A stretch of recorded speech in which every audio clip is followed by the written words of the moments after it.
Uh, we begin with the opening statement. I welcome you all to the Ministry of Foreign Affairs. Ladies and gentlemen, Prime Minister, His Excellency Mr. Mohammad Shahbaz Sharif will undertake an official visit to the Kingdom of Saudi Arabia from 6th to 8th August 2026. This is starting today. He will be accompanied by a high-level delegation comprising the Deputy Prime Minister and Foreign Minister, and the Chief of Army Staff and the Chief of Defense Forces and other ministers. The DPM will join the delegation from Medina Munawwara, where he made a brief stopover after concluding his visit to Jordan for the ministerial meeting on Palestine and Jerusalem. During the visit to Saudi Arabia, the Prime Minister will meet His Royal Highness Prince Mohammed bin Salman bin Abdul Aziz Al Saud, the Crown Prince and the Prime Minister of Saudi Arabia. Discussion will focus on consolidating the Pakistan-Saudi Arabia bilateral relationships, as well as exchange of views on areas of regional and international developments of mutual interest. The visit marks Pakistan's long-standing partnership with the Kingdom of Saudi Arabia, anchored in decades of mutual trust, cooperation, and brotherhood. Although taking place against the backdrop of heightened tensions in the Gulf, the visit will carry immense significance beyond the immediate crisis and short-term considerations. It will further strengthen bilateral relations, deepen strategic cooperation, enhance coordination on regional and international issues of mutual interest, and also reinforce multilateral cooperation.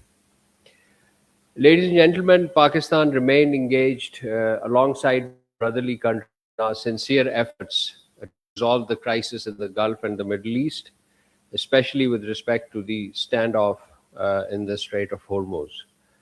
As a littoral state overlooking Strait of Hormuz and the Gulf, Oman has, let us add that Oman has consistently played a very constructive role in promoting regional peace and stability. Pakistan acknowledges and deeply appreciates Oman's valuable contribution in its steadfast efforts to foster de-escalation and peaceful coexistence.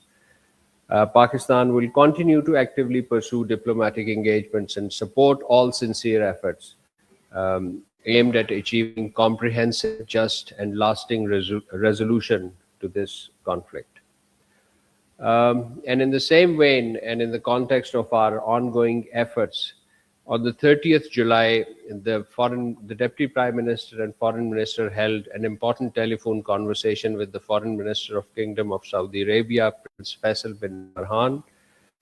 They exchanged views on regional developments, including the situation in the Red Sea, Bab al-Mandab, and as well as in Palestine. And on August 3rd, 2026, the Deputy Prime Minister, Foreign Minister held a telephone conversation with the Foreign Minister of the Islamic Republic of Iran, Sayyid Abbas Araghchi. The two leaders discussed regional and international developments, including deteriorating situation in the occupied Palestinian territories in East Jerusalem. The DPM also invited the Foreign Minister of Iran to visit Pakistan. Ladies and gentlemen, this week the Deputy Prime Minister and Foreign Minister undertook an important visit to Jordan at the invitation of the Deputy Prime Minister and Minister of Foreign Affairs of Jordan, Mr. Ayman Safadi. The DPM visited Jordan. Most of his activities were on the 5th of August to participate in the ministerial meeting on Jerusalem. So this was the primary purpose. The meeting brought together Arab League member states and selected Islamic countries to coordinate a unified response to the deteriorating situation in the occupied Jerusalem. Pakistan's participation reaffirmed our steadfast support for the Palestinian people and its commitment to establishment of an independent, sovereign, contiguous state of Palestine as per pre-1967 borders with Al-Quds al-Sharif as its capital.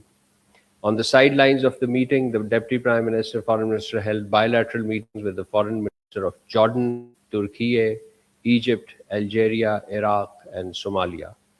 The foreign ministers of our four countries, our four, as you know, ladies and gentlemen, is a grouping of four countries comprising Pakistan, Turkey, Egypt, and Saudi Arabia. So these foreign ministers of these four countries met for the fifth time since the inception of this group. The meeting took place in Jordan on the 5th of August. The ministers reaffirmed their unwavering support for the inalienable right of the Palestinian people, including their right to self determination and the establishment of an independent, sovereign Palestinian state. They stressed that a comprehensive and lasting resolution of Palestinian question remains essential for achieving durable peace and stability in the Middle East. The ministers also reviewed regional situation and underscored the importance of continued consultation, close coordination, and diplomacy to promote regional peace, security, stability, and de-escalation. Another important development, ladies and gentlemen, this week was the fourth round of Pakistan-US counterterrorism dialogue. This was convened in Washington D.C. this week, and our ambassador Nabil Munir, the Special Secretary of UN, led our delegation.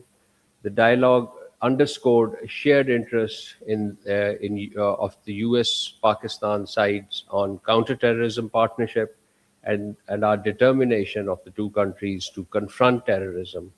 Delegates exchanged views on the current threat environment, explored avenues of enhanced collaboration, and discussed steps to further strengthen border security and disrupt terrorist facilitation networks across the region.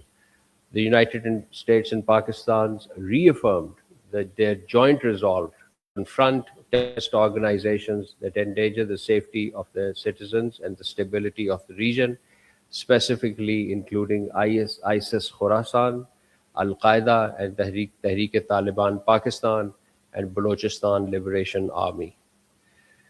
Ladies and gentlemen, this week Pakistan and Pakistan and Australia held two important dialogues. One was the official talks. This is kind of a bilateral political consultations at the senior officials level. And the second was the Joint Trade Committee meeting in Canberra. This was on the 4th of August. The two sides reviewed the full spectrum of bilateral relations and discussed ways to enhance cooperation in political, economic, trade, security, and regional domains. Both countries reaffirmed their commitment to further strengthening their bilateral partnerships. And finally, we all commemorated Yom Istihsal, observed it marking the 5th anniversary of the Indian illegal and unilateral action of 5th August 2019 in the Indian illegally occupied Jammu and Kashmir. Pakistan reaffirmed its unwavering support for the Kashmiri people's inalienable right to self-determination in accordance with the relevant UN Security Council resolutions. So with this, ladies and gentlemen, I conclude my opening remarks and open the floor for question answers.